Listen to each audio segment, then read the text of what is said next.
Hello दोस्तों, स्वागत है आपका हमारे चैनल जीटी इंफोटेनमेंट में। मैं हूं आपका दोस्त गौरव टोकस, एक बार फिर से न्यू व्लॉग्स न्यू वीडियो के साथ। तो आज हम आए हैं दूधेश्वर नाथ मंदिर। इनके बारे में मान्यता है कि ये स्वयंभू हैं। पुलस्त ऋषि हुए थे त्रेता काल में, और त्रेता युग में जो पुलस्त ऋषि हुए थे उन्होंने यहाँ पर आकर पूजा की थी।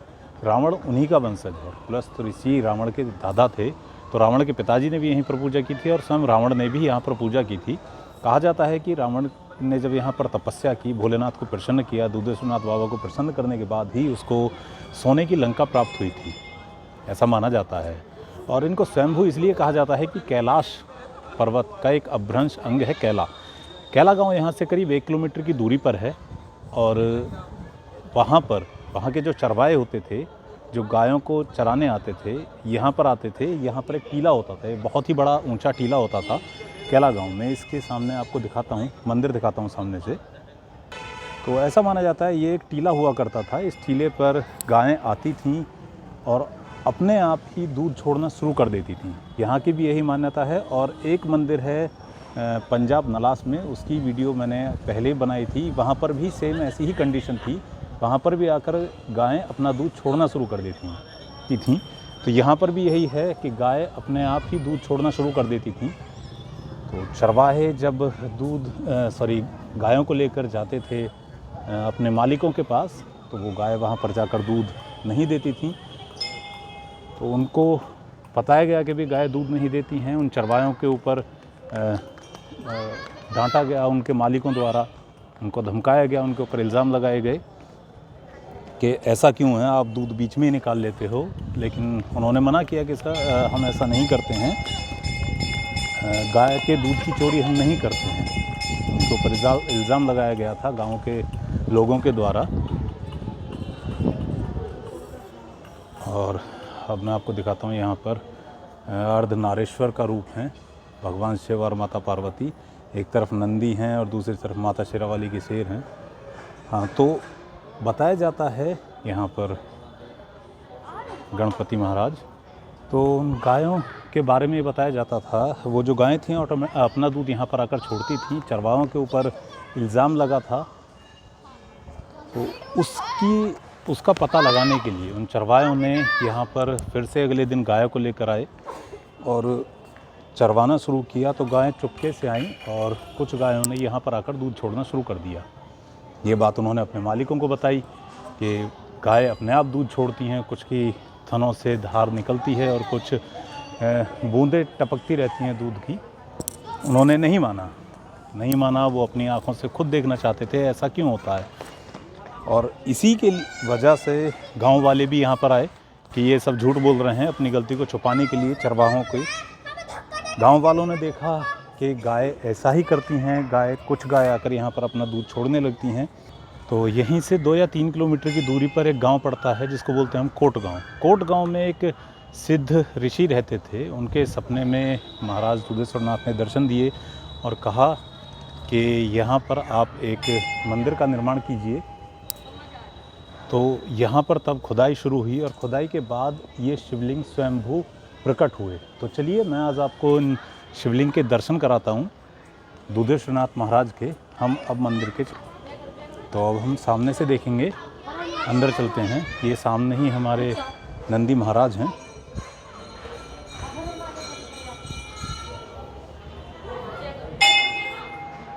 ये हमारे नंदी महाराज। तो त्रेता काल से ही यह मंदिर पूजनीय रहा है। इस मंदिर की अंदर पूजा होती रही है। ऋषि पुलस्त के जो वंशज थे वो यहाँ पर पूजा करते थे। पूजा अर्चना के बाद 400 साल पहले यहाँ पर महाराज छत्रपति शिवाजी ने भी यज्ञ किया था, पूजा की थी। तो अभी थोड़े से श्रद्धालु हैं अंदर, वो अपनी पूजा कर रहे हैं। हम चलते हैं तब तक। महाराज तो औरंगजेब से कैद से छूटने के बाद महाराज छत्रपति शिवाजी यहाँ पर आए थे, यहाँ पर रहे थे। उन्होंने भी इस मंदिर का जीर्णोद्धार कराया था अपने ही सामने। यहाँ पर त्रेता काल से ही कुआं भी है, जिसके बारे में कहा जाता है कि उसका जल कभी गंगा जल की तरह होता था, कभी दूध की तरह हो जाता था। कभी मीठा जल निकलता था, उसके बारे में भी जानकारी है। उस कुएं को भी देखेंगे अगर हमें दिखता है तो। कहा जाता है वो कुआं यहीं पास ही में खुदवाया गया था। महाराज छत्रपति शिवाजी ने भी यहाँ पर कई बार यज्ञ किए थे। वो काफ़ी दिनों तक यहाँ पर रहे थे, अपनी ही आंखों के सामने उसका जीर्णोद्धार भी कराया था। लेकिन उसके बाद अंग्रेज आए, अंग्रेज़ों ने भी लूटना शुरू किया। उसके बाद इसका फिर से जीर्णोद्धार करवाया गया है। यहाँ ये धर्मपाल गर्ग जी, गिन्नी गर्ग जी हैं जिन्होंने इसको करवाया था। इस पर लिखा हुआ भी है, मैं आपको दिखाता हूँ सामने। ये दुधेश्वरनाथ मंदिर मठ मंदिर का जीर्णोद्धार श्री महंत श्री नारायण गिरी जी की प्रेरणा से सुपारी कत्था वाले गर्ग परिवार एवं नर्मदा देवी आत्माराम चैरिटेबल ट्रस्ट द्वारा दिनांक 19/10/7 को प्रारंभ कराया गया था। समापन हुआ इसका 26/1/15 को। तो ऐसा भी है, और भी भक्त हैं जिन्होंने इसका जीर्णोद्धार करवाया था। मैं अभी आपको लेकर चलता हूँ मंदिर के अंदर। ये सामने कुछ ऋषि हैं, देवी देवताओं की तस्वीरें हैं, बाबा भोलेनाथ, माता पार्वती सभी बैठे हैं यहाँ पर। तो अब हम चलते हैं मंदिर के अंदर।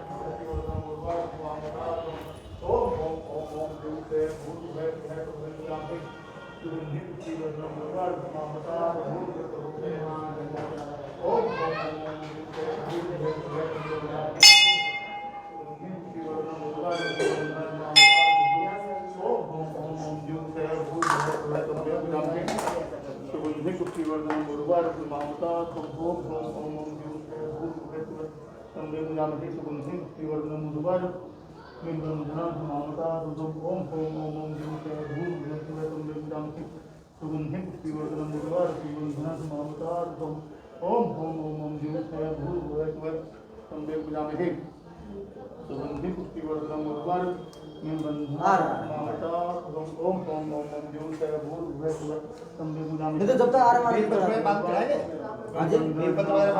हाँ बेलपत्र पहले अभिषेक होगा, उसके बाद बेलपत्र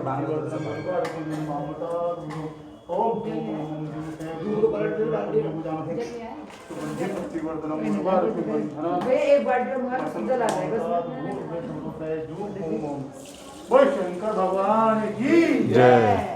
ये थे महाराज दुधेश्वरनाथ जिनके दर्शन मैंने आपको करवाए। अभी शिवलिंग थोड़े से ज़्यादा छोटे हैं। यहाँ पर एक योग पीठ भी चलता है, यहाँ पर गुरुकुल भी चलता है।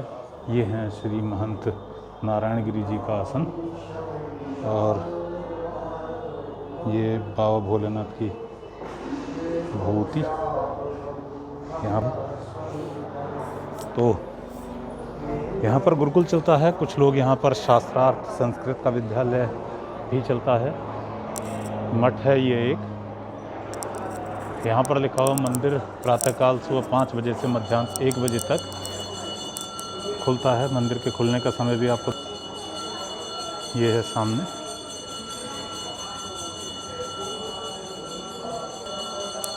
तो जहाँ तक हो सकता है मैं आपको दर्शन कराता हूँ मंदिर के भी, और मंदिर में जो भी देवताओं की तस्वीरें लगी हुई यहाँ पर शेरा वाली माता हैं, उनके दर्शन भी आपको कराता हूँ। जितना ज़्यादा हो सकेगा उतना कराने की कोशिश करूँगा।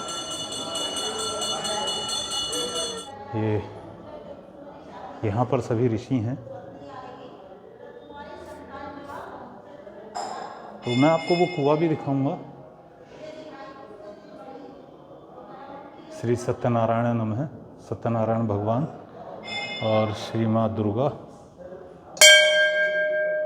सामने है।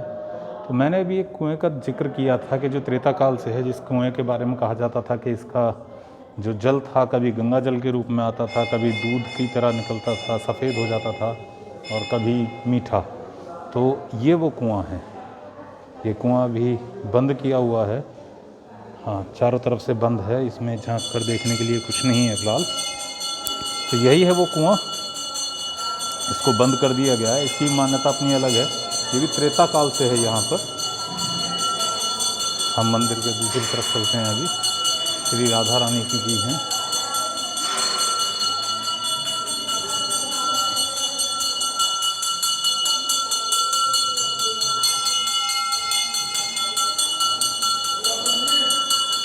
बजरंगबली।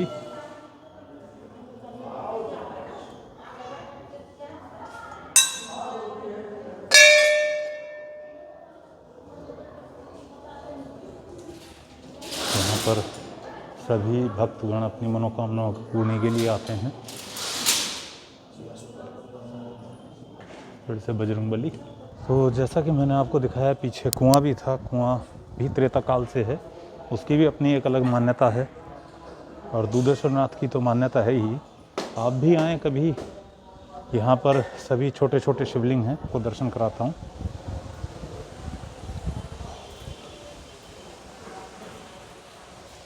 ये भी सभी यहाँ पर शिवलिंग हैं।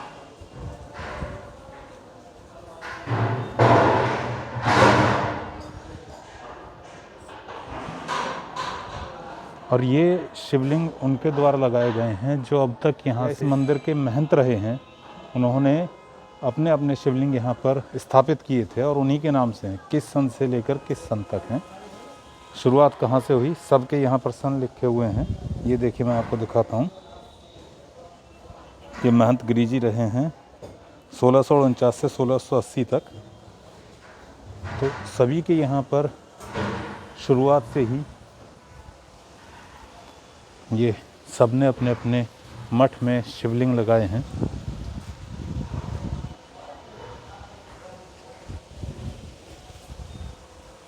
सामने फिर नंदी महाराज।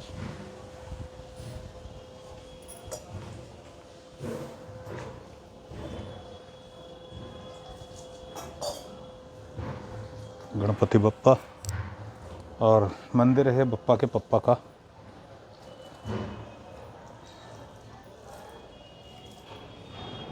यहाँ पे भी कुछ छोटे छोटे मंदिर हैं।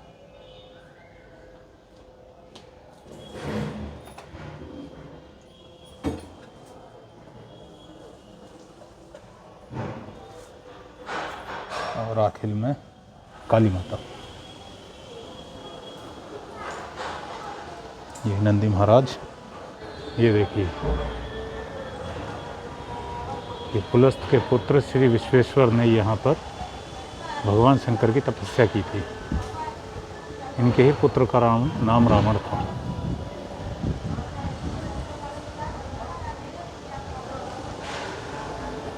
तो चलिए हम चलते हैं नवग्रह मंदिर के अंदर।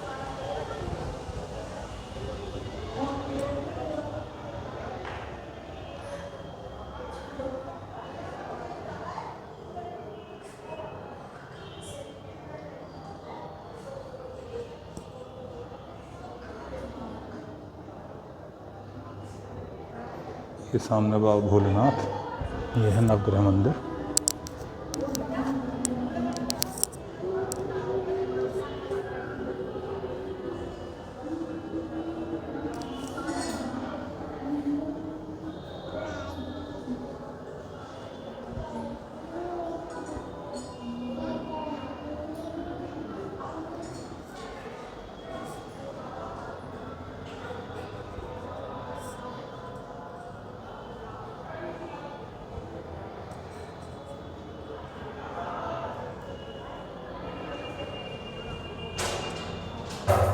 तो जैसा कि हमने अभी भी नवग्रह मंदिर का भी दर्शन किए हैं।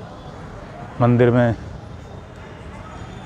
साईं बाबा भी हैं और पीछे छत्रपति शिवाजी ने जो छत्रपति महाराज शिवाजी ने प्राचीन यज्ञशाला भी बनाई थी, वो भी मैं आपको दिखाऊंगा अभी।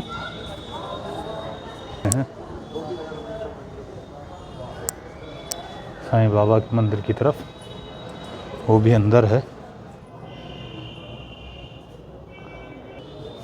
तो छत्रपति महाराज शिवाजी ने यहाँ पर एक यज्ञपीठ का निर्माण करवाया था। वो यज्ञपीठ भी मैं आपको दिखाता हूँ। वो नीचे की तरफ, वो आपको दिखाते हैं अभी। ये वो यज्ञशाला है।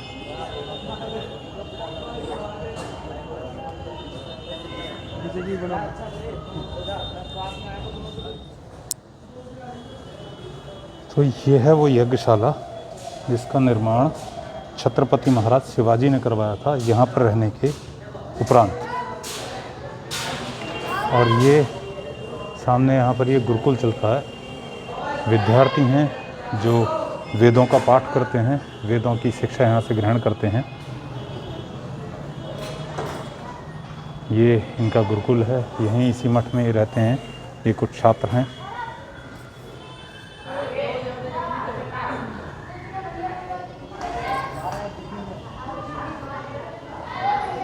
ये सामने इनके वेद वेदांत की पुस्तकें रखी हैं,